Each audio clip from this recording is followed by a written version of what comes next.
Ahora sí. Vamos a compartir un momento la pantalla para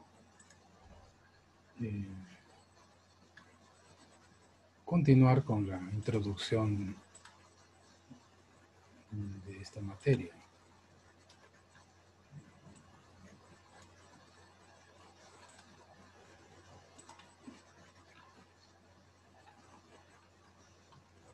Estábamos aquí, en las medidas de prevención y o mitigación contra desastres, en donde algunas medidas se estaban proponiendo con el fin de conseguir tres objetivos, ¿no?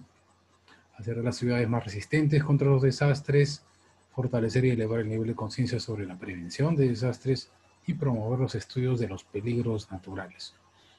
Que esto está enfocado a peligros naturales, pues es extensible realmente a otros peligros, o peligros antrópicos, por ejemplo. Y también hemos comentado las medidas planificables de emergencia contra desastres según esta relación, digamos, de medidas propuestas por el profesor Kumagai, Yoshio Kumagai. Y habíamos entrado a la definición de la ingeniería sismorresistente, ¿no? Mejor dicho, al objetivo principal de la ingeniería sismorresistente, que comprendía, en resumen, ¿no? Diseñar y construir obras ingenieriles que resistan sismos especificados, en donde ya tenemos realmente una comprensión acerca de lo que significa el proceso de diseño y construcción. Son procesos diferentes realmente. Y en el diseño, bien sabemos que hay etapas, ¿no? Hay etapas desde la prefactibilidad, la factibilidad, el estudio básico y luego el estudio de detalle, ¿no? Para llegar en el estudio de detalle a la conformación de un expediente técnico, presupuestos, una programación de la obra y unos planos, ¿no? Realmente lo que se va a construir pues no está en los programas de análisis estructural, ¿no? Lógicamente esa etapa es sumamente importante. Lo que se va a construir está en los planos, ¿no? Y no olvidemos, aunque parezca una perogrullada, ¿no? Que aquello que va a resistir el terremoto no es lo que está diseñado, ¿no? Ni aquello que está analizado, ¿no? Es aquello que está construido, ¿no?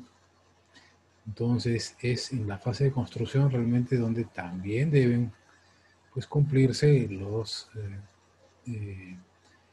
condiciones, digamos, de seguridad, ¿no? Que lógicamente debieran estar especificados en los planos y en las especificaciones para conseguir una construcción adecuadamente sismorresistente.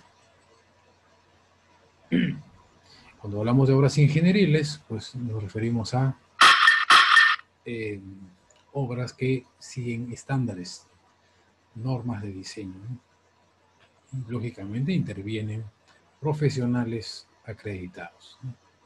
En este caso, bueno, ingenieros civiles, ¿no? Y bueno, para lo que ya sean instalaciones, equipamiento, funcionalidad, en fin, ya intervendrán otros profesionales, ¿no? Pero principalmente en la construcción, pues los ingenieros civiles deben tomar la batuta, ¿no? Y en la planificación de la infraestructura también. Cuando hablábamos de que los edificios resistan sismos, el término resistir pues implica disponer o considerar, ¿no? Que una edificadora, una obra, mejor dicho, pues tenga determinado comportamiento, ¿no? Que se pueda considerar aceptable para un tamaño de sismo y para un cierto sismo. De tal manera que, para irse en el caso extremo, ¿no? En el caso de una construcción que ya está al borde del colapso, pero sin colapsar, ¿no? Como objetivo de diseño, como principio de diseño, pues el colapso de una estructura no es aceptable, ¿no? Porque eso significa que puede haber pérdidas de vidas, ¿no? Entonces el colapso no se contempla, ¿no? Como un objetivo, digamos, admisible de diseño. Pero bueno, ya que el colapso no es, aunque ocurra, eso no significa que no ocurra, ¿no? Significa plantearse, ¿no? Eh, decía, algunos objetivos de comportamiento, ¿no? De la estructura. Ahora, no todas las estructuras tendrán un objetivo de comportamiento porque un sismo muy grande esté pues al borde del colapso, ¿no? Una edificación, ¿no? O una obra que contenga materiales potencialmente peligrosos o muy contaminantes, ¿no? Si se raja a tal punto que está al borde del colapso, pues ese material contaminante puede pues dispersarse, ¿no? Si es material radioactivo, mucho peor, ¿no? Entonces, en algunas construcciones, en las obras, ni siquiera, ¿no? Podría admitirse, ¿no? Daños cercanos al colapso, ¿no? Eh, y entonces eso significa que también en función al uso de una edificación, de una construcción, para ser más genéricos, pues los ingenieros se plantean, ¿no? Ciertos principios de diseño, ciertos comportamientos, digamos, ¿no? Que se espera, ¿no? Ahora, cómo traducir esos objetivos de comportamiento a parámetros para el diseño, controlables, calculables, ¿no? Por los profesionales de la ingeniería civil. Bueno, eso precisamente forma parte de, primero, de las investigaciones que se hagan sobre la materia, y luego eso ya pues ha de cristalizar en normas de diseño, ¿no?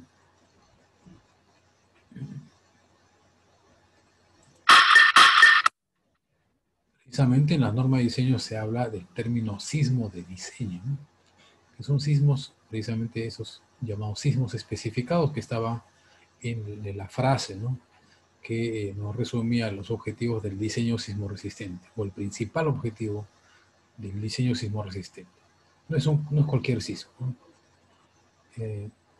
Claro, para eso también, otra vez, los ingenieros se plantearon bueno, una pregunta, ¿no? ¿Qué determina, qué parámetro debe determinar o estar asociado al tamaño del sismo? Cuando se inventó el término magnitud sísmica, pues ese pues, podía ser un parámetro interesante, ¿no? De utilizar para eh, digamos, medir el tamaño de un sismo. Pero no fue suficiente, ¿no? Sobre todo cuando, como bien sabemos, okay, un sismo tiene una sola magnitud, pero afecta a una región extensa, ¿no? Y claro, cercano al epicentro habrá un determinado nivel de movimiento más intenso que lejos del epicentro, ¿no? Suponiendo que las condiciones del suelo son iguales, ¿no? Entonces, tan solo asociar el tamaño del sismo a la magnitud del sismo con fines de ingeniería no resultaba suficiente, ¿no? De manera que eh, con la invención de los acelerógrafos, pues ya se podía tener pues, una manera, ¿no? De medir el movimiento del terreno. Con los acelerógrafos se medían entonces las aceleraciones del terreno. Ahora ya hay acelerógrafos para medir hasta las aceleraciones en las construcciones, ¿no? Y bueno, con esa información pues, de algunas decenas de años, pues se podía hacer trabajos probabilísticos, ¿no? Y para tener curvas como esta, ¿no? En donde tenemos en el eje vertical una cantidad probabilística, la probabilidad anual de excedencia, y en la parte horizontal tenemos la aceleración máxima en dirección horizontal del terreno. generalmente a nivel de roca base. Y para luego, ya con la roca base, a nivel de roca base, añadirle luego los efectos de la flexibilidad del suelo, ¿no? Bueno, en diagramas de este tipo, pues se puede asociar, decíamos, la probabilidad anual de excedencia de un cierto movimiento sísmico cuya aceleración horizontal máxima sea de un cierto orden de magnitud.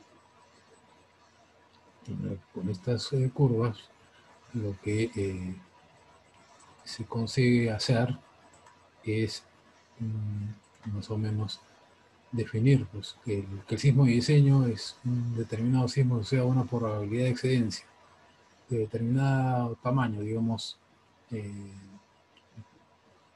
0.01, y de acuerdo a una cierta sismicidad del lugar, pues se va finalmente a establecer, ¿no?, cuál es la aceleración horizontal máxima, ¿no?, a nivel de roca, y para luego ya considerar los otros efectos dinámicos, ¿no?, del suelo.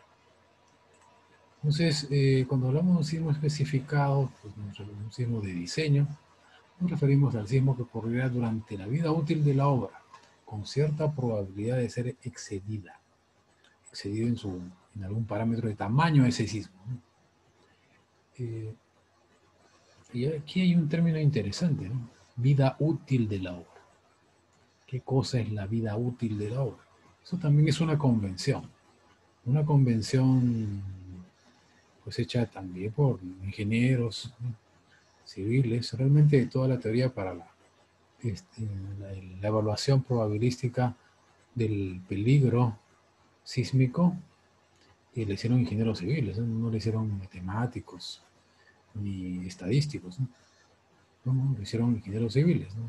Uno fue el profesor Luis Esteva de México, eh, que todavía sigue en actividad, ¿no? Y otro fue un profesor de la Universidad de Stanford, ¿no?, Cornell, ¿no?, Alain Cornell.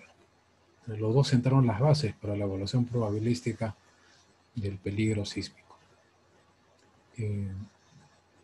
Bueno, en esos estudios de peligro sísmico, algunos lineamientos generales lo veremos en una clase posterior. Bueno, se van tomando pues, la información acerca de la sismicidad, ¿no?, regional y su relación con la ubicación del proyecto, ¿no? Y bueno, sobre la base de una teoría de evaluación probabilística, pues se van construyendo curvas de este estilo. En particular, para las edificaciones comunes se ha establecido realmente una convención, ¿no?, de una vida útil de 50 años, ¿no?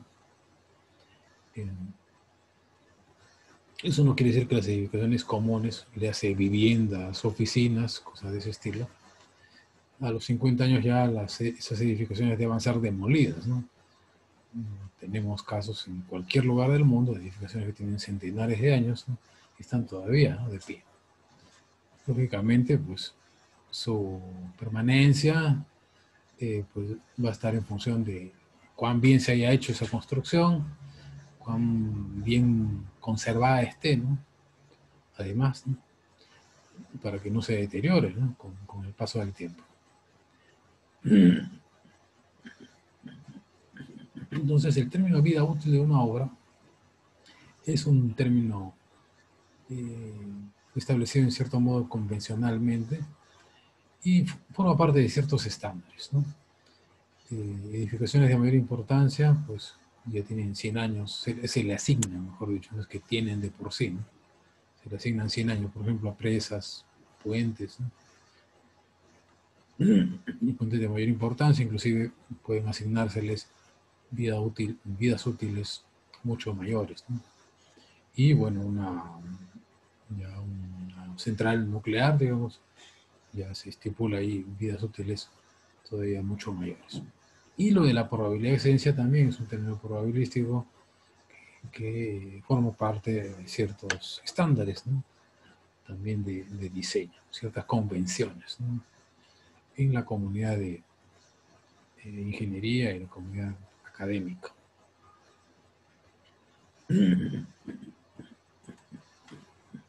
Entonces, el sismo de diseño no es cualquier sismo. No es cualquier sismo. Después de todo, no podemos saber el máximo tamaño del terremoto que puede ocurrir en una localidad. Bueno, habíamos hablado y presentado el sílabo oficial, ¿no? Aquí hay un resumen de los temas principales. Vamos a ver que está dentro de lo que tenemos en el sílabo oficial, solo con algunos énfasis puntualizados en estos 8 puntos, ¿no? La introducción a la sismología, que mencionamos, la revisión de la dinámica estructural. Vamos a ver un poco del análisis inelástico, ¿no? O el comportamiento más que nada inelástico, para presentar el concepto de la ductilidad, que es de suma importancia para la definición de las fuerzas de diseño, ¿no? Luego criterios para la estructuración y comportamiento de edificios sismoresistentes, aspectos normativos, ¿no? Al principio para ver el método de fuerzas estáticas equivalentes, luego para ver el método de análisis dinámico modal espectral, ¿no? Luego la formulación matricial, ¿no? Para el análisis pseudo-tridimensional de edificaciones, y lo que estamos viendo al principio, que son aspectos ingenieriles de la prevención de desastres. Antes de continuar con este punto de la análisis inelástico y la ductilidad, pues regresemos aquí, al sismo de diseño. Hablar de probabilidades de excedencia en edificaciones comunes, el estándar, digamos, convencional es asignar un 10% de probabilidad de excedencia de un determinado sismo de diseño para los 50 años de vida útil de la edificación común. Entonces, de acuerdo a ciertas teorías de probabilidades, esos dos términos pues dan lugar a un periodo de retorno de 475 años. Entonces, el periodo de retorno de un sismo es precisamente el tiempo, ¿no?, de ocurrencia entre un sismo de un determinado tamaño, precisamente, y el siguiente de ese mismo tamaño, o mayor, ¿no? Entonces, sin embargo, la ocurrencia, ¿no?, de ese sismo de diseño con 475 años de periodo de retorno durante los 50 años de vida útil de la obra, eso es el quid del asunto, digamos, es la asociación que se hace entre estos parámetros, ¿no? Bueno, eso va a dar lugar pues a ciertos valores, ¿no?, de aceleración máxima del terreno. Ahora bien, hablar de un sismo de 475 años de periodo de retorno que puede ocurrir durante unos 50 años para una edificación común, pues significa que ese tal sismo puede ocurrir una vez, tal vez 2 veces, en suma, muy pocas veces durante la vida útil, ¿no? Y por eso es que, por razones pues, de economía, ¿no?, también, no es,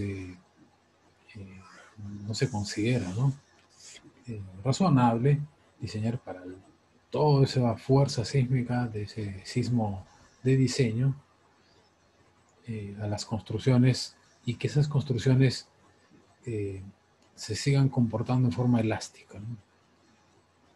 es decir, sin fisuración, sin daño. Y entonces por ello es que se acepta, ¿no? Se acepta que las edificaciones para esos sismos de diseño que supone, bueno, son sismos severos, ¿no? Pues, se excedan en su resistencia, incursionen en el comportamiento inelástico y entonces tengan deformaciones inelásticas. Esas deformaciones inelásticas entonces significarán que la construcción, la obra, debe tener cierta capacidad de deformación inelástica, es decir, cierta ductilidad. Y a eso entraremos, ¿no? Y veremos qué relación tiene la ductilidad con la reducción de la fuerza sísmica de diseño, porque ese va a ser uno de los efectos principales de la ductilidad. El de conseguir a través de ese comportamiento dúctil el que se espera, ¿no? Que se supone va a ocurrir en la edificación, que tengamos entonces que diseñarla con fuerzas menores a las fuerzas que se tendrían en un caso puramente elástico. Y eso está asociado a la llamada resistencia o capacidad también de una estructura. La estructura tiene una capacidad máxima. Eso lo entendemos claramente desde que en sus cursos de resistencia de materiales sabemos que los materiales pues no tienen una resistencia infinita, ¿no? Llegamos esfuerzo de formación del material concreto, o del material acero, o de cualquier otro material de construcción, sabemos que hay un rango de comportamiento elástico, pero luego ya hay un límite a ello, ¿no? Se llega el material a una capacidad, ¿no? Una resistencia máxima. Bueno, eso ya cuando ese material forma parte de una estructura, pues va a imponer a esa estructura también una capacidad máxima. En fin, ese tema ya lo veremos precisamente en su momento. En el sílabo oficial, bueno, hay determinados elementos de consulta, aquí hay otros que también ya están disponibles, ¿no? En el aula virtual. Bueno, uno de los libros básicos que realmente debe estar en la biblioteca de cada uno de ustedes es el libro del profesor Julio Kuroiwa, Reducción de Desastres. Bueno, la primera edición es del año 2002, hay otras ediciones más actuales del año 2018. Hay un texto un poco más amplio del profesor Kuroiwa, editado poco antes que lamentablemente falleciera, de modo que ese es un texto muy pues, completo, ¿no? No solamente desarrolla aspectos de los sismos, sino también de otros desastres naturales y también algunos desastres antrópicos. Entonces hay una visión bastante integral, bastante comprensiva del fenómeno de los desastres en general. Bueno, hay otros textos aquí. El libro del profesor Chopra, Anil Chopra, de Dinámica de Estructuras, también es un libro pues súper recomendado, ¿no? Si lo pueden conseguir, pues magnífico. Bueno, otro libro también más didáctico, el profesor Data, de Análisis Sísmico de Estructuras. El libro del profesor Herraiz, que creo que está disponible en el aula virtual, Conceptos Básicos de Sismología para Ingenieros. También es muy recomendado, es un texto bastante pequeño y le explica de una manera bastante concisa los conceptos de sismología que no son útiles, ¿no? El profesor Alberto Sarria tiene un texto en castellano, Ingeniería Sísmica, también es un material de consulta. Otro buen material es el libro del profesor Bazán, Enrique Bazán y Roberto Meli, el diseño sísmico de edificios, profesores de la UNAM, en México. Un texto también bien didáctico es el de los profesores Javier Piqué y Hugo Scaletti, Análisis sísmico de edificios, en edición del CIP o en edición de la CEI. Lógicamente, la norma técnica de edificaciones será un elemento de consulta para el aspecto de normativa de diseño sísmico, ¿no? Así que la edición del 2018 también está en el aula virtual, lo pueden ya bajar y consultar, revisar.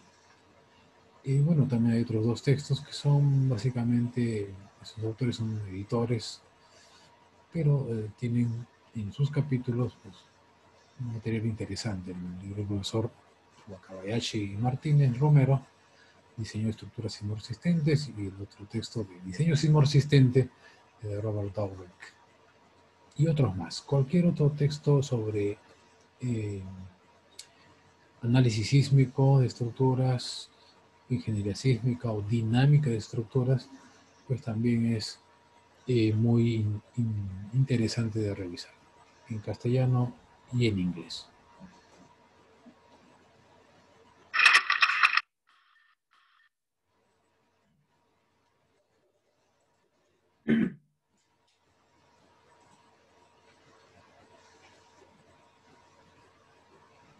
Bueno,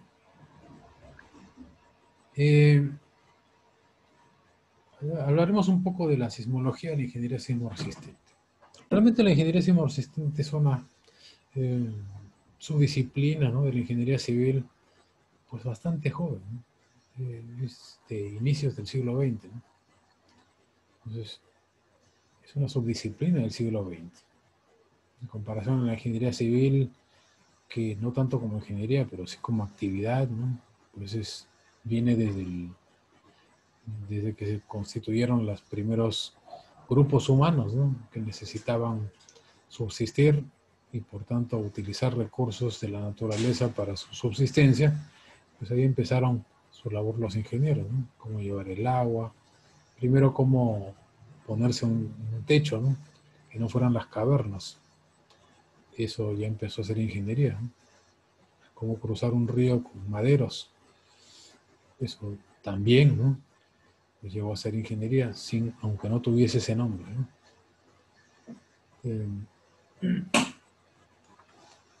Y la sismología también es una ciencia, digamos, relativamente nueva en comparación a otras ciencias. Pero veremos que el intento del ser humano para explicar el origen de los sismos viene de muy antiguo, ¿no?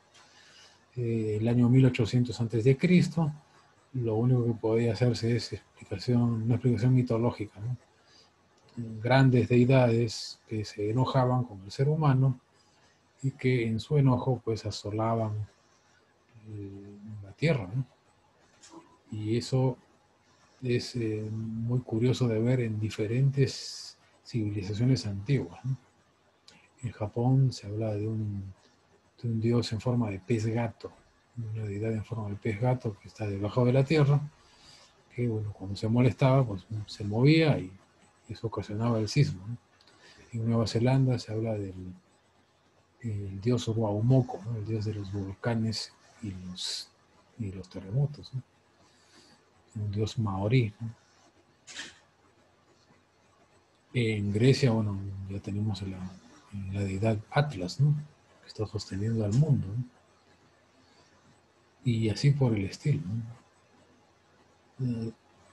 Y es curioso ver, ¿no?, cómo es que en diferentes lugares del mundo la explicación se parecía, ¿no?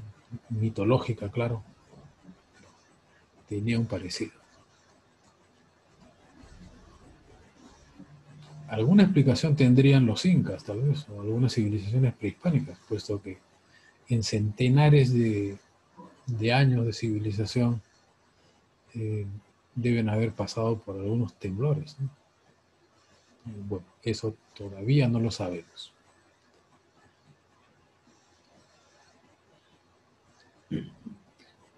Luego de las explicaciones mitológicas siguieron las explicaciones filosóficas, ¿no? En la época de los griegos, Aristóteles hablaba de vapores de aire en cavernas. Luego en la época del Imperio Romano, Séneca pues también hablaba de aire que colmaba una cavidad subterránea, que movía los muros que retienen el aire, ¿no? Y eso generaba pues el temblor, ¿no? Pero ya en 1660, siglo XVII, Robert Hooke, bueno, enuncia la ley que lleva su nombre, que ya todo el mundo lo conoce, sobre todo con la fórmula, ¿no?, de Young, ¿no? Pero el mismo Robert Hooke postula 8 años después que el terremoto es una respuesta elástica a fenómenos geológicos. Entonces solo es enunciado, ¿no? No tenía herramientas para demostrarlo, pero ya es una primera intuición, ¿no?, sobre el origen de los temblores, ¿no? Y ahora, ¿cómo llega a ese enunciado, ¿no?, no es conclusión, ¿no? Pues precisamente de manera indirecta, ¿no?, a través de esa ley que lleva su nombre, ¿no?, que, recordemos bien, asocia el esfuerzo, ¿no?, en un material, ¿no?, con la deformación en ese material, ¿no?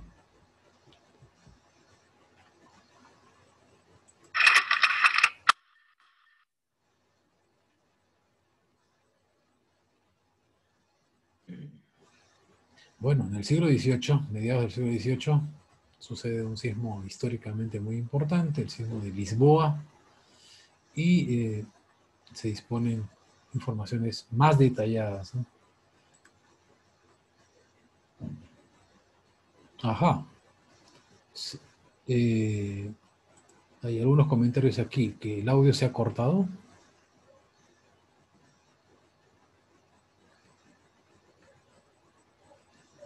Sí, ingeniero, se cortó unos segundos. Ah, ok.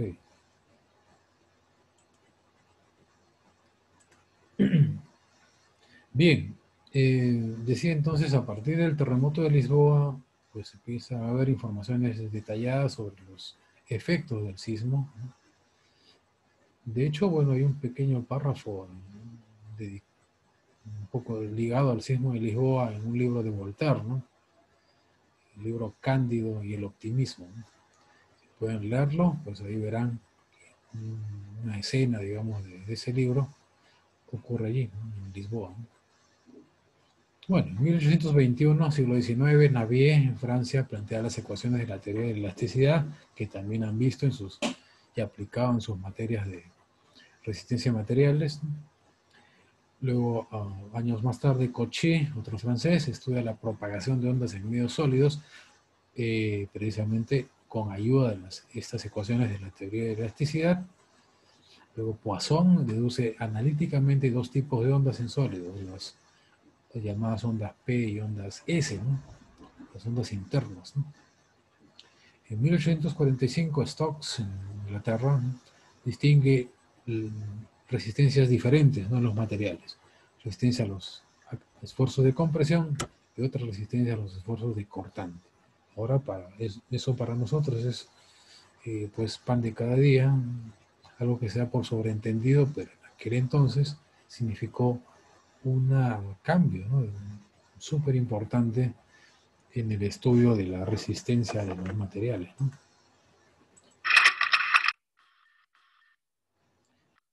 A finales del siglo XIX se producen eh, progresos trascendentales, ¿no? En 1887, Rayleigh, en Inglaterra, descubre otro tipo de ondas, las ondas superficiales, que llevan su nombre en los sólidos, ¿no? Un año después, Schmidt estudia la propagación de ondas por el interior de la Tierra,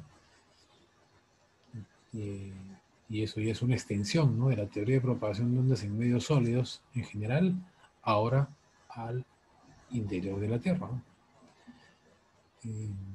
Estudios acerca de las ciencias de la Tierra también se dan en esos años, y Wiechert en 1897 postula la existencia de un núcleo metálico en la Tierra, ¿no?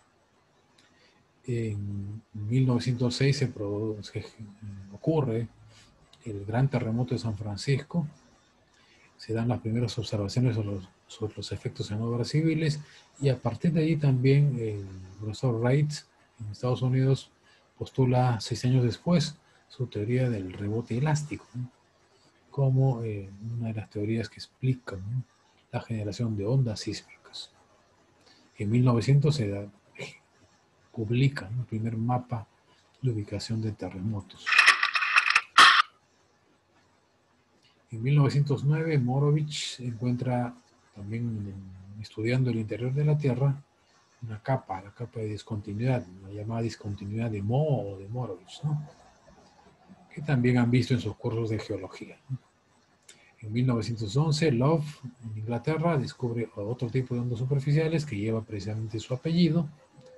En 1914, el ingeniero Sano, así es su apellido, no es que sea una buena persona nomás, en Japón postula el método del coeficiente sísmico y en cierto modo con esa idea del coeficiente sísmico nos hemos quedado hasta ahora, ¿cierto?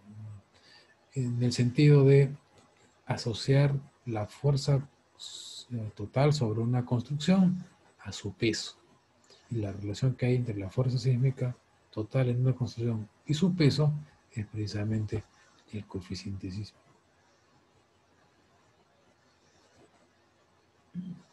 Eso también significó una contribución súper importante, puesto que asociaba, ¿no?, la fuerza sísmica a la masa, ¿no?, de la construcción.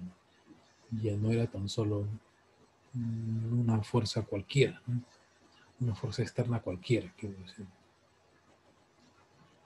En 1928, Beno Gutenberg, que está allí sentado, determinó la profundidad del núcleo exterior de la Tierra, más información acerca del interior de la Tierra.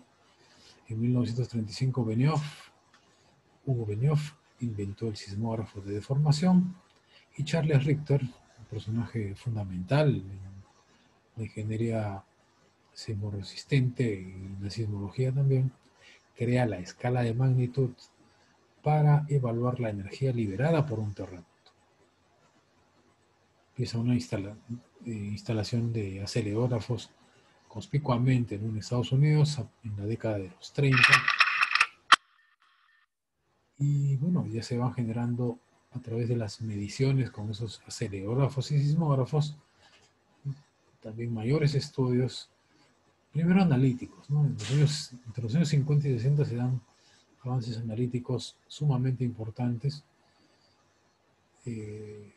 diría fundacionales en muchos casos, ¿no?, impulsados por Hausner, George Hausner, que lo ven ahí abajo, en el Instituto Tecnológico de California, Shinzo Okamoto en Japón, y debería haber puesto aquí también al profesor Rosenblum, Emilio Rosenblum de México, ¿no?, que estudió en Estados Unidos su doctorado, ¿no? Se dan, decía, avances súper importantes en cuanto a métodos de análisis dinámico. El método de análisis dinámico modal espectral se generó en los años 50, ¿no? El estudio, digamos, del comportamiento inelástico de las construcciones también se generó en los años 50, ¿no? Empezó en los años 50, los estudios primero de laboratorio, ¿no?, con ensayos, ¿no? Ya entre los 60 y 70, bueno, en los 60 se crea la Asociación Internacional de Ingeniería Sísmica. Y se va creciendo la instalación de acelerógrafos en América Latina. Y la Asociación Internacional de Ingeniería Sísmica, es necesario remarcar esto, es una asociación que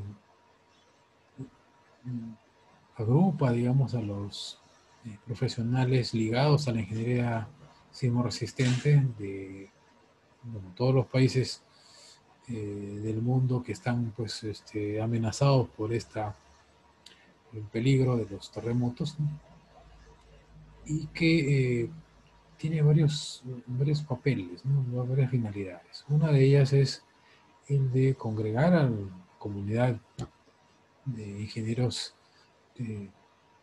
y otros profesionales ligados a la ingeniería sísmica y sus efectos en conferencias mundiales, ¿no?, de ingeniería sísmica. Ya les había dicho en la clase anterior que en este año tenía que haberse dado la conferencia mundial de ingeniería sísmica en Sendai, Japón, pero se postergado para el próximo año, en septiembre del próximo año, por la pandemia, ¿no?, de la COVID-19. Iba a ser en septiembre de este año y lo pospusieron para el septiembre del siguiente año. Esperamos que para ese entonces ya todas las condiciones de seguridad sanitaria estén controladas. A ver, ¿alguien está compartiendo algo? Porque aquí sale una ventana.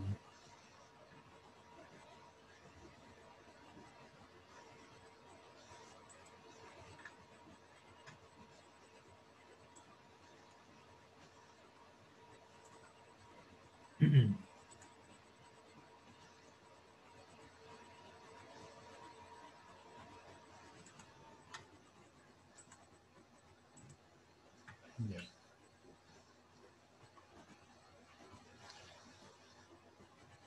Bien, entonces hablaba de esas conferencias mundiales de ingeniería sísmica que son súper importantes para eh, actualizarnos, ¿no?, respecto a las contribuciones más recientes eh, en el campo de la ingeniería sísmica que se dan en distintos países en todo el mundo. Eh, y además publica cada 3 meses, me parece, una publicación, una revista, el Journal, el Earthquake Engineering and Structural Dynamics, que es un libro, una revista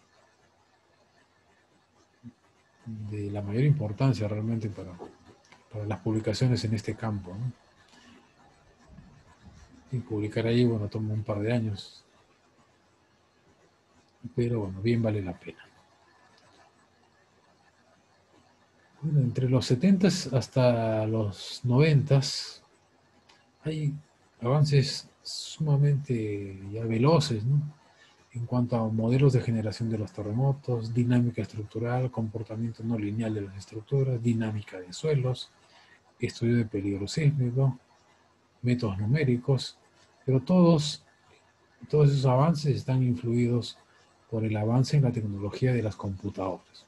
Realmente en esas décadas se empiezan a generar programas de cómputo, ¿no?, porque ya hay computadoras que permiten precisamente la codificación en fin, de algoritmos que van aplicando realmente muchas de las metodologías desarrolladas en los 50s y 60s, ¿no?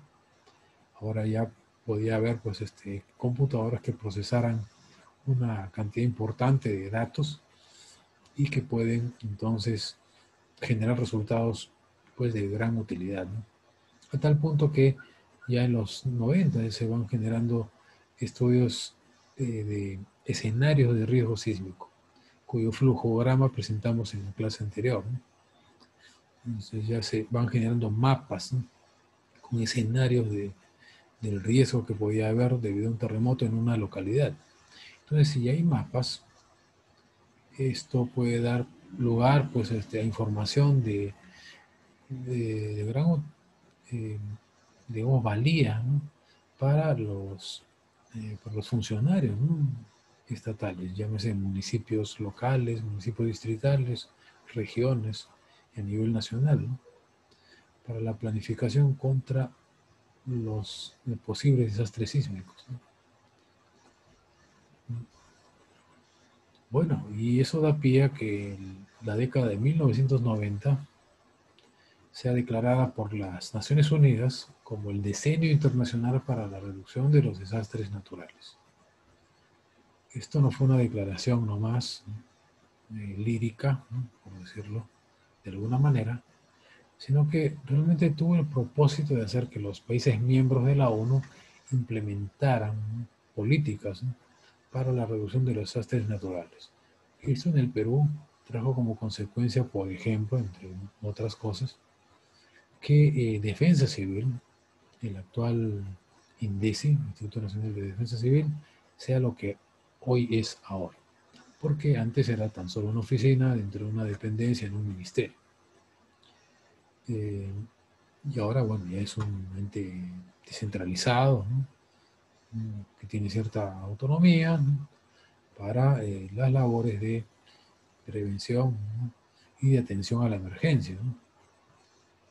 Y bueno, aunque ya las labores de prevención, inclusive estudios de prevención de desastres, ya para eso ya se ha generado otra institución, ¿no? PREDES, no me equivoco, el CENEPRED, no, CENEPRED. De modo que ya se van generando a nivel del sector público, ¿no? Políticas y organismos, ¿no? Encargados a la reducción de los desastres naturales en el país. En este país y en otros del mundo.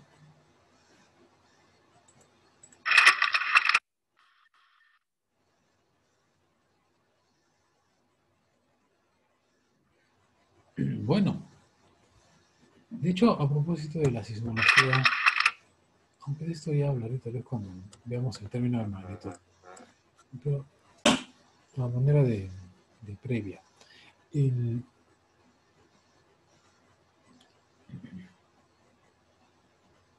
uno de los sismólogos más importantes de los últimos decenios es el profesor que creó, digamos, la magnitud de momento, el profesor Kanamori, Hiro Kanamori, es de Estados Unidos realmente, de origen japonés, estadounidense, y él, junto con el profesor Thomas Hanks, pues, crearon la escala de magnitud de momento sísmico. Él, bueno, estuvo muy abocado en sus primeros años a el estudio de la sismología, ¿no? El estudio de las ciencias de la Tierra, ¿no? Y sus contribuciones importantes allí. La escala de magnitud de momento es la escala que actualmente se usa ya para medir o generar los reportes, ¿no? Acerca de los tamaños de los terremotos severos, ¿no? En el mundo, ¿no? Pero en los últimos años ya ha estado más dedicado precisamente a esto último, ¿no? Ya a establecer políticas de reducción de desastres. Ya luego de haber pues, estudiado bastante en modelos de generación sísmica, ubicación de los terremotos, escalas de medidas, ¿no? Del tamaño de los terremotos, pues ahora está dedicado a ya la implementación, ¿no? De políticas para la reducción, ¿no? De los desastres.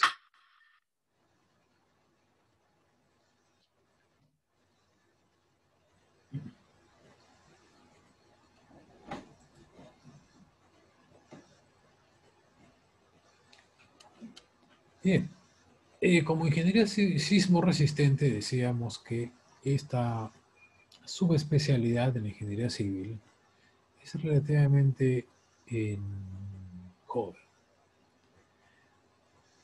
Fíjese, data de inicios del siglo XX.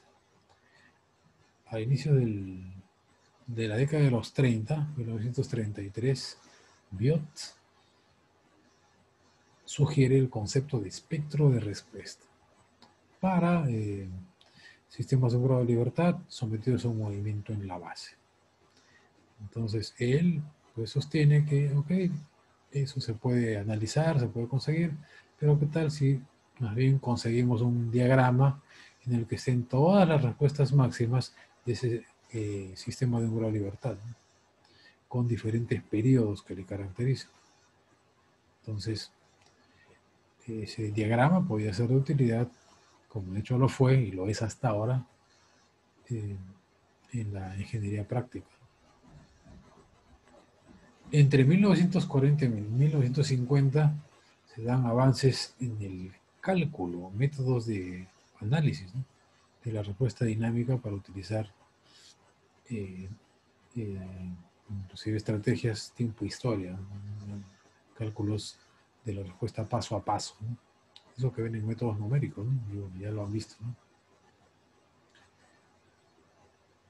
Entre los 50 y 60, bueno, se va avanzando en el análisis dinámico modal espectral, que da como resultado el método de combinación modal, ¿no?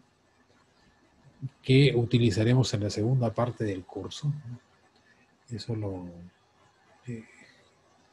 uno de los que generó ese método es el profesor precisamente Emilio Rosenbluth, ¿no?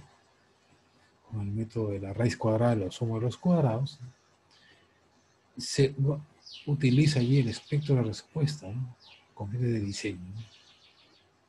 Y se van utilizando también conceptos de disipación de energía para la evaluación de la ductilidad y la reducción de la fuerza sísmica de diseño.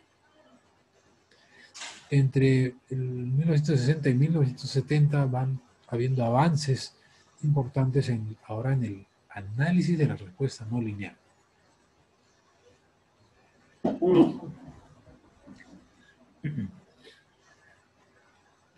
Entre el año 1940 y 1950, pues hubo un avance importante en el cálculo de la respuesta dinámica lineal.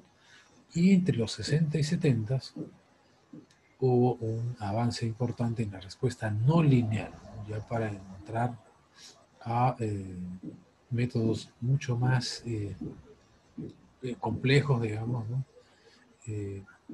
Mucho más detallados, ¿no? Para modelar inclusive el comportamiento inelástico, ¿no? De los sistemas de grado de libertad, ¿no? Y también eventualmente los sistemas de varios grados de libertad. Inclusive ya se van planteando espectros de respuesta inelásticos, ¿no? Algunas de cuyas cosas veremos también aquí. Entre los 70 y 80, bueno, inicio de los 70 realmente, dos profesores en Nueva Zelanda, el profesor Robert Park y Thomas Poley, pues proponen, ¿no?, el concepto de diseño por capacidad. Es un concepto bien interesante que de una manera indirecta realmente ya está incorporado en algunos puntos nada más en algunas normas de diseño, ¿no? En la norma de diseño de concreto armado y de acero, pues hay algunos verificaciones, ¿no?, que tienen que ver con este concepto de diseño por capacidad. Luego lo podríamos ver. Bueno, y a partir de 1990 al 2000, pues se va planteando el concepto de diseño por desempeño a través de un proyecto llamado Visión 2000, que da como lugar al planteamiento de ciertos filosofías, más que nada, de diseño por desempeño, que todavía no ha cristalizado en un método normativo, digamos, ¿no?, en procedimientos claramente, ¿no?, fijados en una norma, ¿no? Hasta ahora que yo sepa, no hay ninguna norma en el mundo que haya implementado el diseño por desempeño ya con procedimientos claros, digamos, secuenciales, ¿no?, en el diseño. Pero, sin embargo, algunos de esos puntos sí se consideran, ¿no?, son valiosos y se toman en cuenta. Bueno, antes de 1950 el diseño sísmico se hacía con la fórmula del profesor Sano, digamos, que es esta, ¿no? Un cortante sísmico en la base es igual al peso por una constante, coeficiente sísmico, que era en esa época, que les digo, una constante nada más. Ahora ya sabemos que no es una constante, depende de varios factores que veremos aquí en su momento. Pero antes de 1950 ese coeficiente era del orden de 0.10, 0.15, 0.20, cosas así. Y todavía más, ¿no? Uno de los profesores de nuestra facultad, el profesor Luis Bozo Chiquichic, ¿no?, pues comentaba él ya risueñamente en los 90s, que cuando él trabajaba en sus primeros años como proyectista de estructuras, en los años 40, ¿no?, pues el diseño sísmico lo planteaban al cliente, ¿no?, con un determinado precio, el diseño sísmico con sismo, y a un precio menor, el diseño estructural sin sismo. Bueno, pero eso era porque se pensaba, ¿no?, que el sismo era algo muy eventual que podía no ocurrir a una construcción. Además, bueno, no había una norma de diseño. ¿Cuándo empiezan a cambiar las cosas en el Perú? Realmente con los sismos que van habiendo en los años 60. Y también con una eh, mayor interés de la comunidad ingenieril, la comunidad académica. En los 50, por ejemplo aquí, ¿no?, en 1957, en México, se da el primer documento, diríase, ¿no?, de norma relacionada a una norma sísmica en Latinoamérica, ¿no?, a través de un folleto complementario a la norma de construcciones, ¿no? En 1956, George Hausner plantea un determinado criterio de diseño, ¿no?, un procedimiento, perdón, de diseño para utilizar la máxima capacidad de la estructura. Y en 1961 hay un libro de utilidad y diseño de estructuras de concreto armado de Blume, Neumark y Corning, que también es en cierto modo fundacional, ¿no?, para la ingeniería sismo resistente. Allí van plasmando los resultados de varios ensayos hechos en estructuras, en vórticos, para mostrar, ¿no?, cuáles son los efectos de la ductilidad, cuál puede ser entonces el uso, digamos, de esa cualidad de las estructuras en comportamiento inelástico con fines de diseño.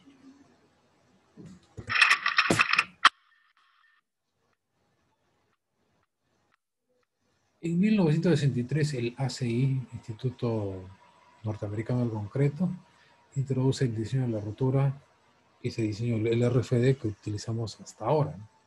Claro, entre aquel método del 63 y lo que empleamos ahora hay algunas cosas que han variado.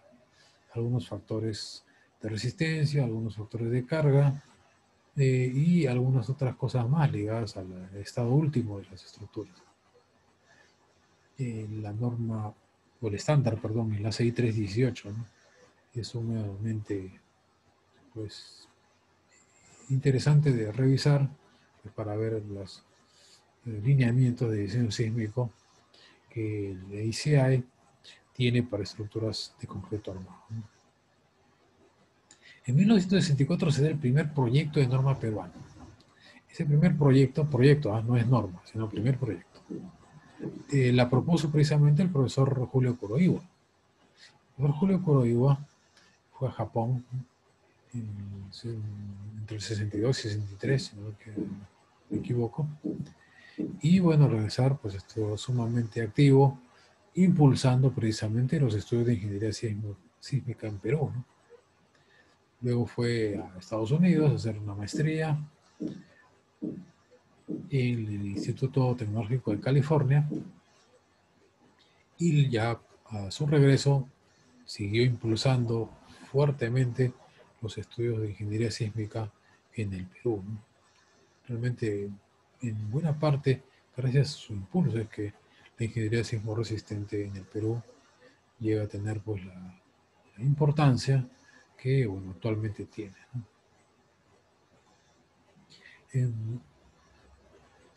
En 1970 se da la primera norma peruana de diseño sismo resistente, de nivel nacional, pero que realmente recogía la que se había publicado, aprobado en 1968 en Lima, a nivel metropolitano. 1968, ¿por qué allí? Sucede que en 1966 ocurrió un terremoto en Lima, pues algo fuerte. Realmente en ese terremoto se registró, con los acelerógrafos que se tenían aquí, el registro acelerográfico que presenta la mayor aceleración que se ha medido en el suelo firme de Lima metropolitano hasta hoy.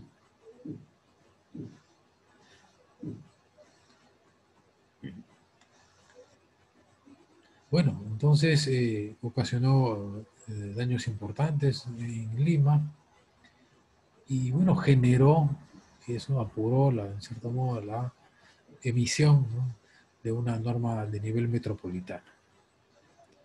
En el 70, bueno, llegó a ser de nivel nacional. En 1970 se produjo, ¿no?, el gran terremoto del 31 de mayo en Ancash, ¿no?, en Chimbote. En 1977 se emite la segunda norma peruana. 3 años antes, en 1974, había ocurrido otro terremoto en Lima, ¿no?, bien tan severo, creo, como en el 66, aunque tan severo en efectos, quiero decir, en daños, aunque tal vez no tanto a nivel del movimiento del terreno, a nivel de aceleraciones, quiero decir. Pero de allí pasan 20 años para la publicación, la aprobación de la tercera norma peruana. Y para eso, claro, un año antes, en 1996, había ocurrido el sismo de Nazca, que también produjo efectos, consecuencias importantes en el sur medio del Perú, ¿no? Y particularmente había afectado muchas edificaciones educativas, ¿no? Entonces, bueno, la tercera norma peruana, la del 97, significó sí un cambio bastante importante, radical, diría, con respecto a la segunda norma. En el 2003, bueno, hubo una actualización de esa norma. Se modificaron algunos parámetros específicos, pero en el 2016 se da lo que denominamos la cuarta norma peruana. También tiene algunas modificaciones, algunas consideraciones muy importantes. La más importante de ellas tal vez es la consideración de los sistemas de aislamiento sísmico, ¿no?, para edificaciones con una importancia esencial A1. Y ahí también hay otra de las modificaciones, es la subdivisión de las edificaciones esenciales en categoría A1 y A2 para hacer que las primeras pues tengan obligatoriamente, ¿no?, sistemas de aislamiento en la base. Tal vez el término no debió haber sido así, tal vez con sistemas de protección sísmica bastaba, pero en fin. Toda norma es perfectible, una norma o estándar de diseño es en cierto modo hija de su tiempo, ¿no?, y bueno, recoge el estado del conocimiento y de la práctica, ¿no? Así que si hay algunos progresos, algunos cambios debidos a estudios comprobables, ¿no?, y verificables, entonces lógicamente pues una norma puede ser modificada, ¿no?, y debe ser modificada. En el 2018 se realizó una actualización para puntualizar también algunos aspectos muy puntuales, específicos, diría, de la norma del 2016. Es con la norma del 2018 con la que vamos a trabajar. Bueno, los códigos actualmente introducen este efecto de la utilidad en la estimación de las fuerzas sísmicas para reducir las fuerzas de diseño. Bueno, habíamos hablado que el diseño el proyecto Visión 2000 sentó las bases conceptuales del diseño por desempeño, aunque como metodología estándar, digamos, con fines normativos, todavía no está implementado. Bueno, en este mapamundi tenemos una distribución de los epicentros en todo el planeta. Esos puntitos que ven de distintos colores son la ubicación de los epicentros. Y ahora los colores de esos puntitos están referidos en esta leyenda, aquí, en el lado derecho. Distintos colores remiten a la profundidad del foco sísmico. Ustedes ya han llevado geología, así que cuando nos referimos al foco sísmico, saben a lo que me refiero, ¿no? El epicentro es la proyección de ese foco sísmico, ¿no?, en la superficie terrestre. Ok, de manera que Los puntitos que tienen línea, color, perdón, naranja, son sismos relativamente superficiales, ¿no? Hasta 33 kilómetros de profundidad. Parecen los más numerosos, ¿no es cierto? Sobre todo dentro de los continentes, digamos.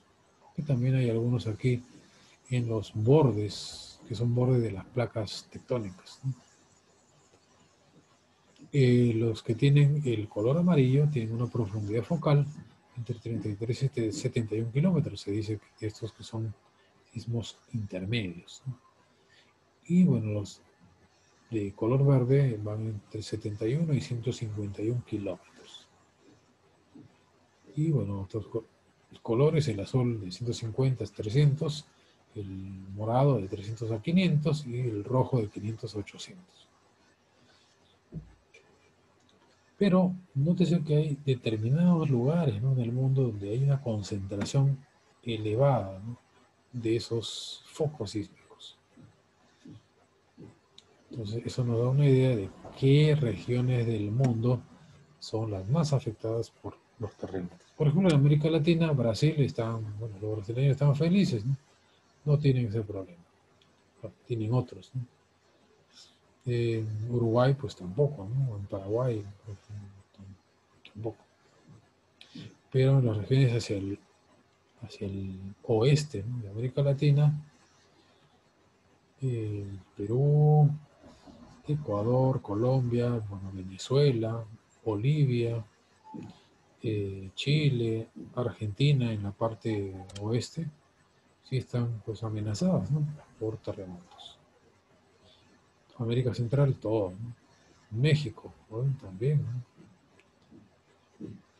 Estados Unidos, hacia la costa oeste, pues hay una gran extensión, ¿no?, amenazada por sismos, donde han ocurrido sismos. También, bueno, en la costa este menos, pero también hay una ocurrencia. En Canadá, hacia el oeste fundamentalmente, ¿no?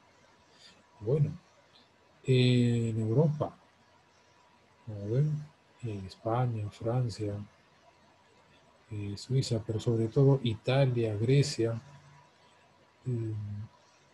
bueno, los países de los Balcanes, ¿no?, están sumamente amenazadas. Han ocurrido sismos también importantes. Bueno, ya en Asia, bueno, Turquía, Irán, ¿no?, Armenia, la India, China, bueno, toda la parte de del sudeste asiático, ¿no?, Japón, casi ni se nota el archipiélago en este mapa, ¿no?, de tantos puntos que hay aquí, ¿no?, de los focos sísmicos. Sumatra, bueno, Indonesia, ¿no?, Filipinas, en Nueva Zelanda, que está por aquí, que apenas se notan las islas. Entonces hay en varios lugares del mundo una gran actividad sísmica, pero sobre todo, si uno se fija bien, en la llamada cuenca del Pacífico. Todo esto es el Océano Pacífico. En esta cuenca del Pacífico se concentra, ¿no?, la mayor cantidad de actividad sísmica del mundo. Ahora, bueno, las noticias que recibimos en los últimos años pudieran llevarnos a pensar que actualmente hay más terremotos que antes. Bueno, tal cosa no es cierta, ¿no? Y para eso nos ayudamos del dibujo que está aquí, el diagrama en la parte superior, donde ven ahí el número de sismos de magnitud mayor a 7.5 en celeste y los sismos con magnitud mayor a 8 en rojo. En todo el siglo XX, desde el año 1900 hacia la izquierda hasta el año 2000, en el extremo derecho. Nótese que más bien ha habido más actividad sísmica en las primeras décadas, ¿no?, del siglo XX, ¿no? Bueno, luego también entre los 60 y 70, ¿no? Entonces, bueno, la recurrencia de los sismos eh, es algo natural, ¿no? En donde haya ocurrido un terremoto, puede ocurrir otro, de ese mismo tamaño, pues, quién sabe más. Pero para eso, bueno, ya los sismólogos, los geofísicos, pues van estudiando las posibles causas de los terremotos y el posible tamaño que tengan, ¿no? Ahora bien, este mapa de epicentros que ven aquí em, corresponde a un determinado periodo de tiempo.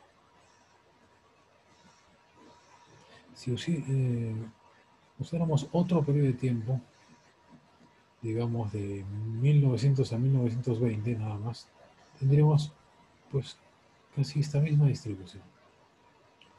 Si fuera de 1970 al año 2000 también, o del 2000 a 2020, también tendría esta distribución. Bueno, menos denso, claro, pero la misma ubicación.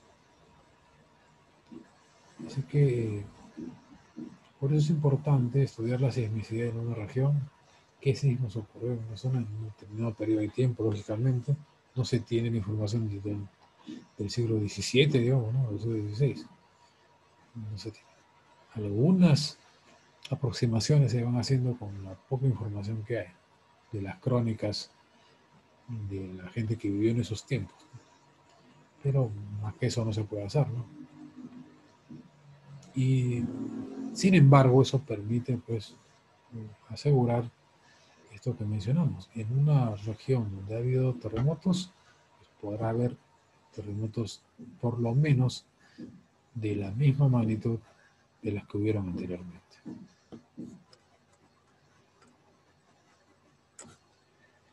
Bueno, a nivel de Sudamérica tenemos este mapa que es hecho por Ceresis, en donde ya hay algunos precisamente sismos históricos deducidos. Bueno, algunos sismólogos han estudiado esto y han aproximado inclusive la ubicación de los epicentros, ¿no? De sismos antiguos, ¿no? Del siglo XV, XVI, XVII, hasta el XIX, ¿no? Ya del siglo XX para adelante, la información mayormente pues, ha sido ya medida, ¿no? A base de sismógrafos. Bueno, los puntos azules nos muestran aquí los sismos de magnitud de 6.5 a 7.9 y los puntos rojos de magnitud mayor a 8. Entonces, otra vez aquí se ve en este diagrama ya más ampliado, si se quiere, para América del Sur, como es que en la costa oeste de América del Sur pues, se concentran la mayor cantidad de terremotos. Eso no es, eso lógicamente tiene una explicación.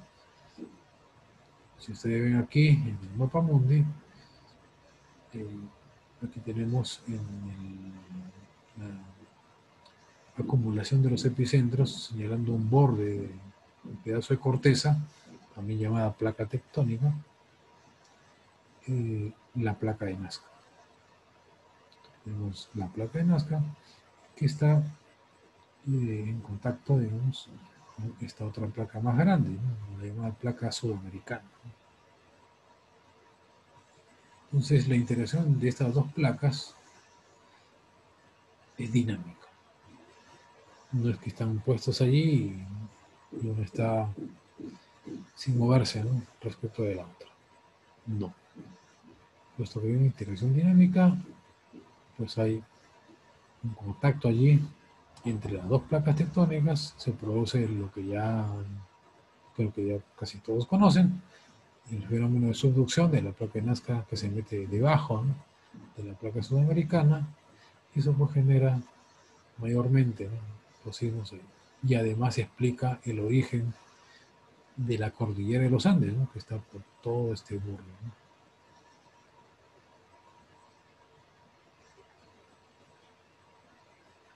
Bueno, Hernán Tavera y Elisa Buffon trabajaron y siguen trabajando en diferentes aspectos de la sismicidad del Perú y han presentado, por ejemplo, este mapa, ¿no?, de sismos, también sismo histórico, con magnitudes mayores a 8.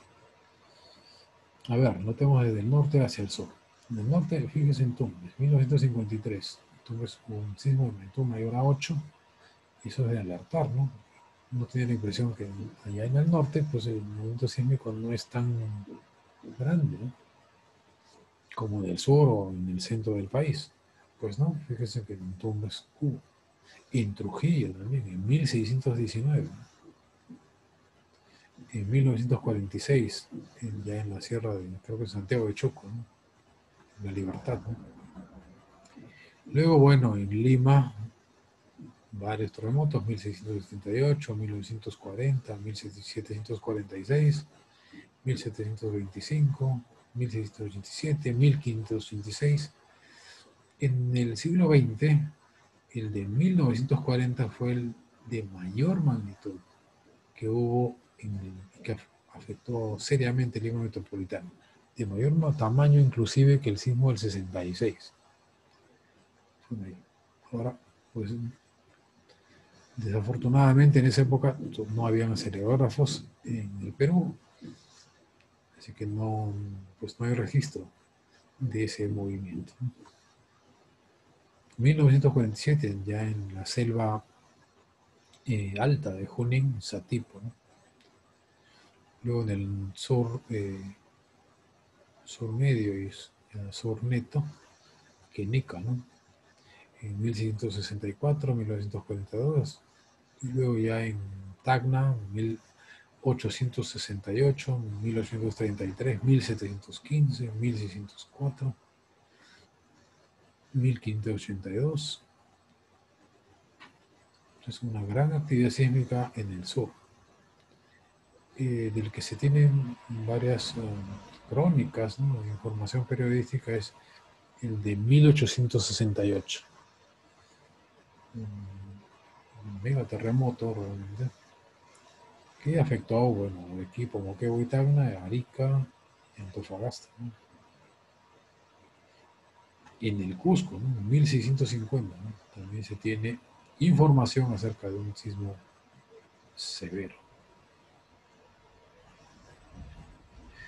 Y esta es información ya más instrumental, ¿no?, es decir, información que pueden dar, pues, el IGP. El IGP es la entidad oficial para la emisión de este tipo de datos, ¿no? Y bueno, se puede poner un mapa, ¿no?, la ubicación de los epicentros de los sismos en una determinada ventana de tiempo. ¿Qué notamos de allí?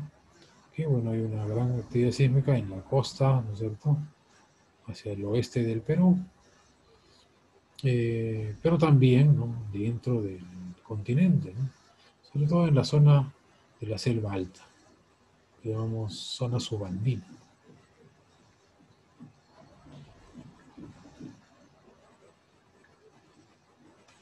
Bueno, algunos sismos más notables ocurridos en los últimos 50 años en el Perú.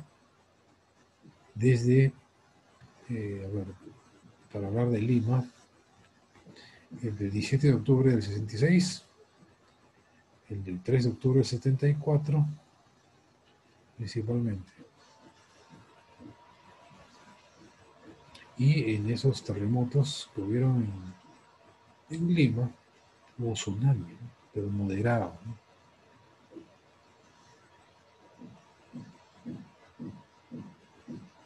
La profundidad de esos terremotos, de los focos sísmicos, del 66, 38 kilómetros nomás, y el 74, 13 kilómetros.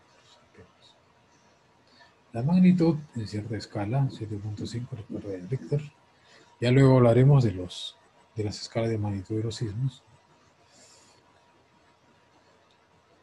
Y bueno, una determinada intensidad, también comentaremos aspectos de la intensidad sísmica.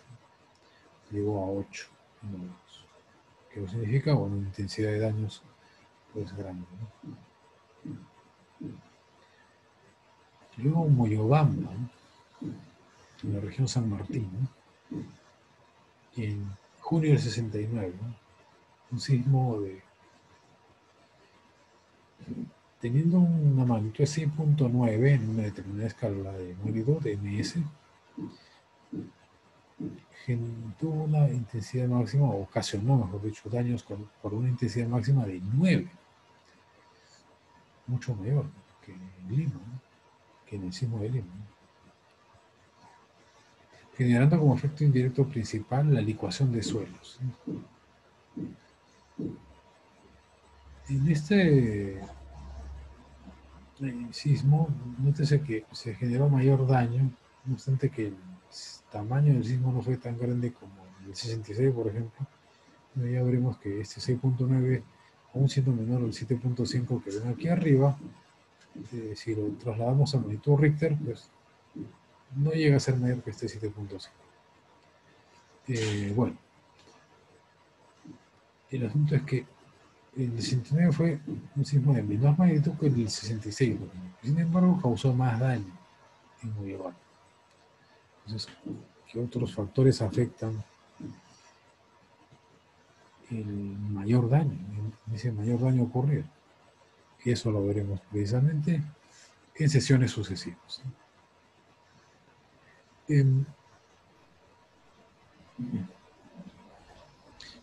Y hablando de la región San Martín, aparte de este terremoto del 69, pues vayamos aquí al 90, ¿no? 29 de mayo del 90, en Rioja. Un sismo de magnitud 6.4 en escala de Richter, que bueno, generó daños por los que se asignó una intensidad máxima de 7. También hubo licuación y deslizamientos. Y un año después, fíjese, menos de un año después, casi, se generó otro terremoto de magnitud 6.2 en escala de Richter, profundidad focal 20 kilómetros y también intensidad máxima 7, también ocasionando licuación en Huelva. Nótese aquí como dos terremotos casi en la misma zona, porque Rioja no está muy lejos de Huelva, digamos. Pues ocurrieron terremotos moderados realmente en magnitud, aunque los daños, bueno, sí fueron importantes, ¿no? Básicamente por las construcciones, que muchas de ellas de tierra, ¿no? Bien, ahora sigamos aquí. 31 de mayo del 70, en Chimbote y Huaraz, ¿no? Sobre todo en el callejón de Guaylas, ¿no? Hubo gran afectación, ¿no? Pero su epicentro estuvo en las costas de Chimbote, ¿no? Entonces, bueno, ocasionó licuación de suelos en las Chimbote, en las zonas cercanas pues, a la carretera, y deslizamiento, ya conocido, desprendimiento, ¿no? De la parte del Nevado Huascarán, que generó a su vez una luz, ¿no? Que sepultó la ciudad de Yungay. La magnitud de ese sismo en escala de Richter 7.7. En Arequipa, ¿no? En febrero de 79, ¿no? Un sismo de magnitud 6.9 en la escala MS, profundidad 53, intensidad máxima 7 en la escala de Mercalli, modificada. Pero luego, al 2001, en Arequipa también, sucede otro terremoto, también, no también, magnitud 6.9 en la escala de Richter, 29 kilómetros de profundidad, intensidad un poco más grande, llegó hasta 8. Hubo tsunami en Camaná, ¿no? En el norte de Arequipa, y afectó el sur, ¿no? Arequipa, Moquegua. Y un poco más arriba, ¿no? 6 años después, el 15 de agosto de 2007, se produjo un sismo de magnitud 7 en la escala de magnitud Richter, que afectó a Pisco y Caichincha. También la intensidad máxima es del orden de 8, ¿no? Se produjo tsunami, pero también licuación, ¿no? Extensa, kilómetros realmente, eh, taludes, laderas licuadas, ¿no?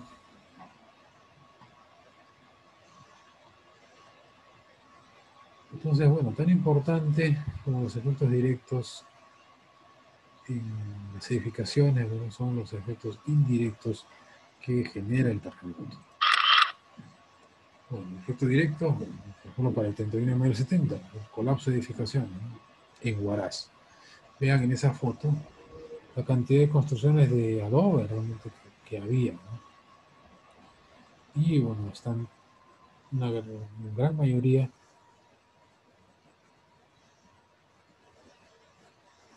en ruinas, ¿no?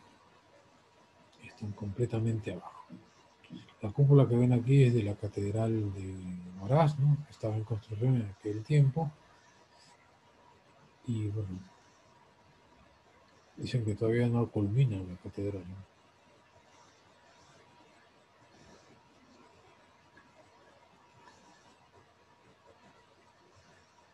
Bueno, ese es el efecto directo más claro, el colapso de edificaciones. Y el efecto indirecto, el aluvión. Aquí está precisamente el hueco, digamos, que ha dejado, ¿no?, el desprendimiento del pedazo del nevado. Y que bueno, al caer, aquí había claramente, ¿no?, todo un camino que pasaba por esta zona, pero también por esta otra. Entonces, bueno, afectó Yungay y también afectó Rancairca, ¿no? Entonces, bueno, es importante la ubicación, ¿no? ¿Qué nos deja bueno, qué nos dejó de lección este aluvión?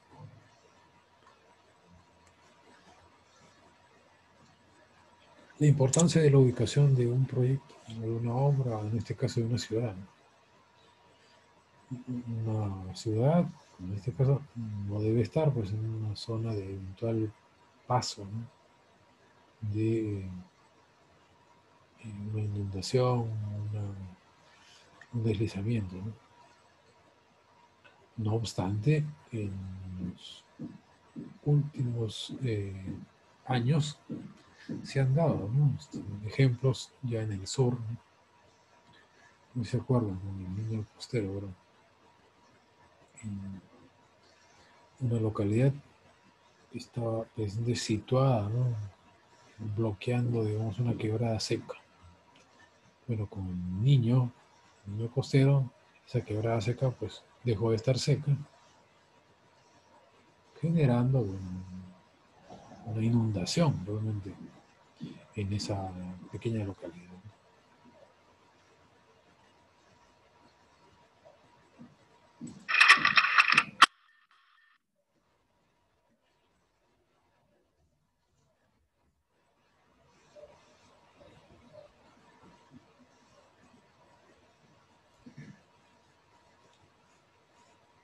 Bueno, el diseño por desempeño parte de considerar comportamientos esperados de las edificaciones asociándolas a niveles de sismos. ¿En función de qué? En función de la importancia o uso de la obra o de la edificación, ¿no? Y en ese sentido, pues, hay, digamos, una clasificación, ¿no? Primero, los niveles de los sismos, es decir, el tamaño de los sismos. Sismo leve, sismo moderado, sismo de gran intensidad.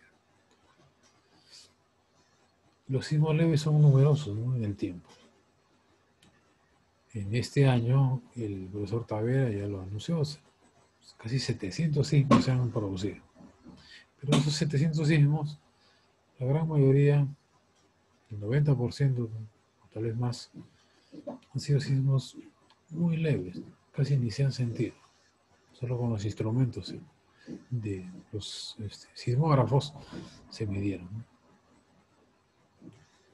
Varios sismos de intensidad moderada, seguramente uno o dos en este año. Y uno o más terremotos de gran intensidad y larga duración, bueno, tal vez uno, tal vez ninguno en un año. Pero durante la vida útil de la construcción, Ya estamos hablando de 50 años en edificaciones comunes, 100 años en edificaciones de mayor importancia. Pues ahí sí, ¿no? Los terremotos de gran intensidad pueden ser uno o algunos pocos más. Y los sismos de intensidad moderada y regular duración ya serán un poco más numerosos. Y los sismos leves serán pues una gran cantidad, decenas, centenas. Así que para cada esos niveles de sismos, debemos asociar esos niveles de sismos con comportamientos esperados de las obras, ¿no? Bueno, podría establecerse esta clasificación, ¿no? De hecho, dentro de los principios del diseño por desempeño se establecen estos comportamientos esperados posibles. Una, que en la edificación no le pase nada. Y la gente que está dentro ni se entere prácticamente que hubo un sismo, más que el movimiento, si es que el movimiento se percibe, ¿no? Y por lo tanto, si no ha pasado nada en la edificación, tampoco a la gente, las actividades seguirán su marcha, ¿no? Apenas terminado el terremoto. Entonces es un estado totalmente operativo. Luego, el otro estado siguiente es el operativo, en donde, bueno, pues, se ha de considerar la posibilidad de algún daño leve en elementos no estructurales, ¿no? Pues no se compromete a la seguridad estructural y realmente no se compromete seriamente los elementos no estructurales, tabiques o ventanas, ¿no? Son cosas fácilmente reparables. Los operativos sí, o sea, se puede seguir utilizando la edificación o la infraestructura, sí. Mientras se va reparando, pues se puede ir trabajando. Eso es manejable fácilmente. Otro comportamiento esperado, el de la seguridad de la vida, digamos, life safety, que implica, bueno, asegurar precisamente la vida de los que están ocupando el edificio o la obra, ¿no? Entonces se aceptará que esa edificación pues, tenga daños en los elementos no estructurales, tal vez importantes, y en los elementos estructurales, pues daños, si se admitirán daños, eventualmente eh, recuperables, ¿no? O tal vez no. Será cuestión de hacer una evaluación estructural para determinar si continúa usándose esa edificación previa intervención, ¿no? Para reemplazar o reforzar elementos dañados, ¿no? O demolerlo, ¿no? Pero se salvó la vida de la gente. No se podrá utilizar al día siguiente, tal vez pasarán meses antes que se vuelva a utilizar, o tal vez ya se demolerá y será otra construcción. Y el cuarto comportamiento esperado dentro de estos principios de diseño es el del colapso incipiente. El edificio queda ya tan maltrecho que lo único que queda ya es echárselo abajo, ¿no? Y hacer. Pero no se cayó. No se cayó y bueno, puede haber entonces un salvamento de vidas. Entonces la combinación de este comportamiento esperado con los niveles de sismo varía según la importancia de la obra. Esto intuitivamente lo habíamos señalado con una diapositiva anterior. Ahora el comportamiento del edificio, esto, ¿no? Operativo, seguridad de la vida, color, se podrá medir, porque ahorita tan solo estamos describiendo algo. Bueno, para eso, una manera, ¿no?, de tratar de medir y asociar las mediciones a un nivel de comportamiento Entonces es interesante pues, ver instrumentaciones de edificios, ¿no? De tal manera que, bueno, esto está tomado del profesor Bazán, de un edificio en México, ya desde hace 10 años, ¿no? Se van haciendo instrumentaciones en edificaciones, eh, no solamente a nivel de pisos intermedios, ¿no? De la azotea, lógicamente, sino también ya si esto tiene un sótano, bueno, a nivel del sótano, o medir movimiento a profundidad, ¿no? Con sensores ya ubicados en pozos, ¿no? Para ver cómo va, pues, como se ve aquí, eh, mostrando cómo se va evidenciando la amplificación sísmica de los suelos, ¿no? Y a su vez cómo va siendo la respuesta, ¿no? De la edificación con la altura, ¿no? Y bueno, asociar esos movimientos también con el movimiento ya en la base del edificio, a campo libre, como le dicen. Entonces, bueno, es interesante ver esas correlaciones para tratar de conseguir parámetros que permitan establecer esto. Si la estructura está completamente operativa o está en un estado de daño importante.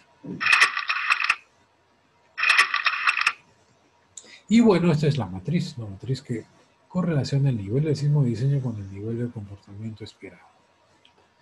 Aquí los sismos de diseño están 4, los sismos leves son muy frecuentes, los sismos ocasionales o moderados, los sismos raros, que generalmente son los sismos de diseño de las normas, y los sismos extremos son muy raros. Y el nivel de comportamiento sísmico, los que se dijeron, totalmente operativos, seguridad de la vida y colapso incipiente. Los años que ven aquí, entre paréntesis, son los periodos de retorno. 43 años para sismos frecuentes, 72 para sismos moderados, 475 para sismos fuertes y para sismos extremos, 970. Entonces, ¿cómo se asocia esto? Una estructura o infraestructura, obra, cuyos objetivos de comportamiento se definen como básicos, o sea, casi estructuras comunes, ¿no? Podría asignársele, ¿no? Estos niveles de comportamiento según los niveles de sismo, ¿no? Para sismos leves, totalmente operativo, no pasa nada, ¿no? Seguimos trabajando. Para sismos moderados, operativo, ¿ok? Se puede seguir trabajando, pero ya en algún momento vendrá el personal a pues, reparar algunas cosas. Para el sismo fuerte, seguridad de la vida. La estructura ya excedió su comportamiento elástico, llegó a su comportamiento inelástico y eh,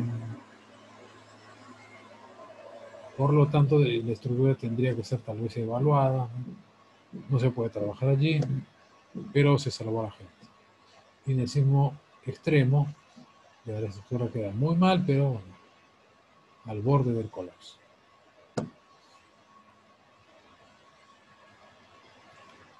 Bueno, fíjese todos el tipo de análisis que se tendría que hacer para determinados tamaños de sismo, ¿no?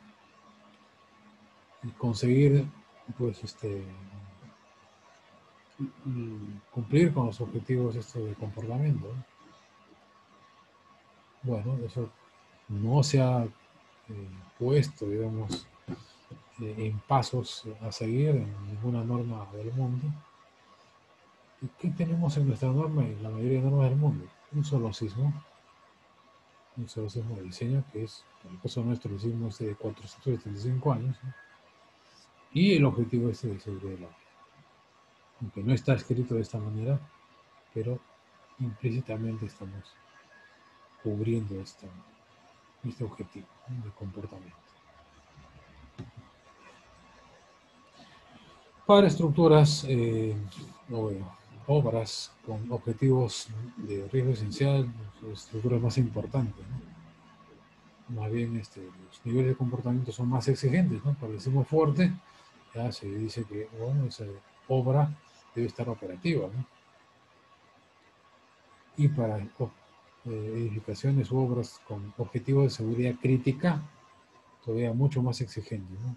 Para el sismo fuerte, totalmente operativo. Para el sismo extremo, operativo. Entonces, establecer o cuantificar, llegar a tener parámetros que nos definan el tamaño del sismo para estos periodos de retorno es algo que ya se puede hacer, ¿no? De lo que no hay mucha seguridad es los parámetros que nos permitan tener para una edificación estos niveles de comportamiento sísmico esperado, ¿no? Eso está por trabajar. Bien.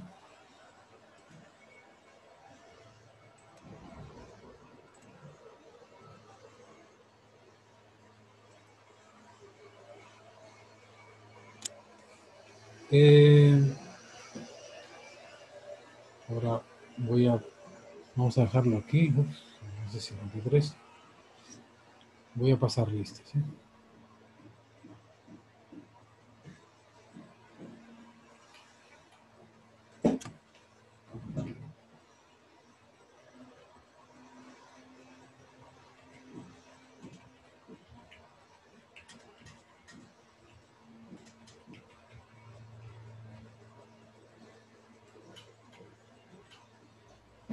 Julio Altamirano. Presente, ingeniero. Okay. Ronaldo Calderón. Presente, ingeniero. Eduardo Centeno. Presente, ingeniero. Stalin Champa. Presente, ingeniero. Ok. Martín Chocos.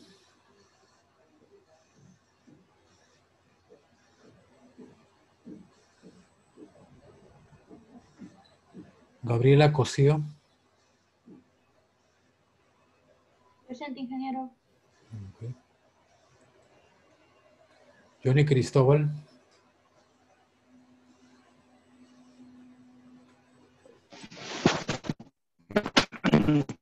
Presente, ingeniero. Okay. Carlos Donaires. Presente, profesor. Pedro García. Presente, ingeniero. Ayrton González.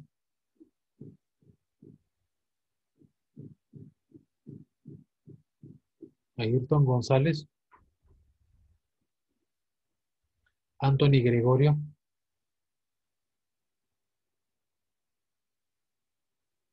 Anthony Gregorio. Está en el chat, ingeniero. Okay. Hugo Huamán. Presente, ingeniero.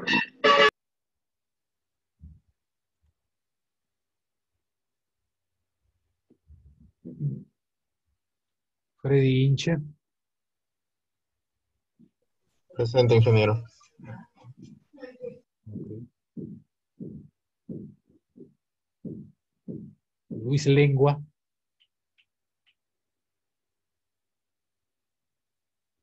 Luis Lengua. José León. Presente, ingeniero. Gabriela Loarte. Presente, ingeniero. Jordi Machaca. Presente, ingeniero. Mario Márquez. Presente, ingeniero. Piero Mendoza. Presente, ingeniero. Giancarlo Mesa. Presente, ingeniero. John Montañez. Presente, ingeniero. Sebastián Montes, Presente, ingeniero. Renzo Montesa, Buenos días, ingeniero. Presente. Vilma Moreno, Presente, ingeniero. Moisés Obando,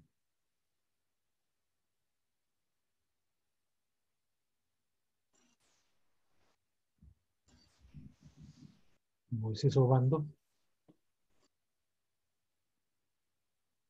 Rafael Ortega, Buenos días, ingeniero. Presente. Luis Príncipe, Buenos días, ingeniero. Presente. Cris Rafael,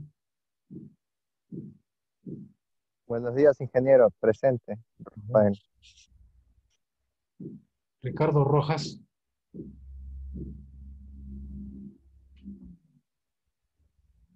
Edwin Sánchez, Presente, ingeniero.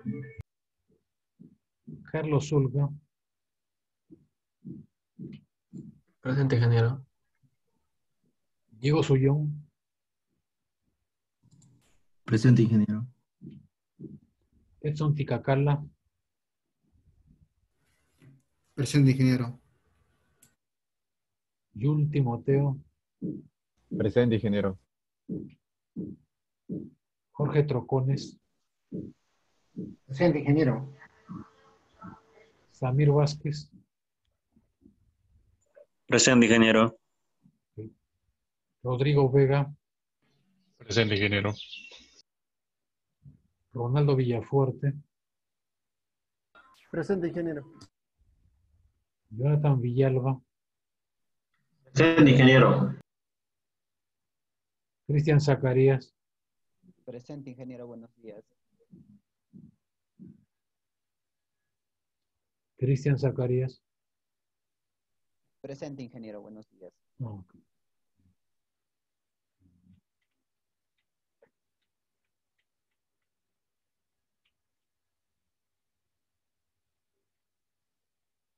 Listo.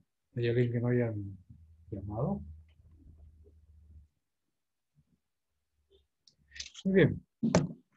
Lo dejamos aquí. Pues el lunes en la Profesor. prueba de entrada vamos a colocar el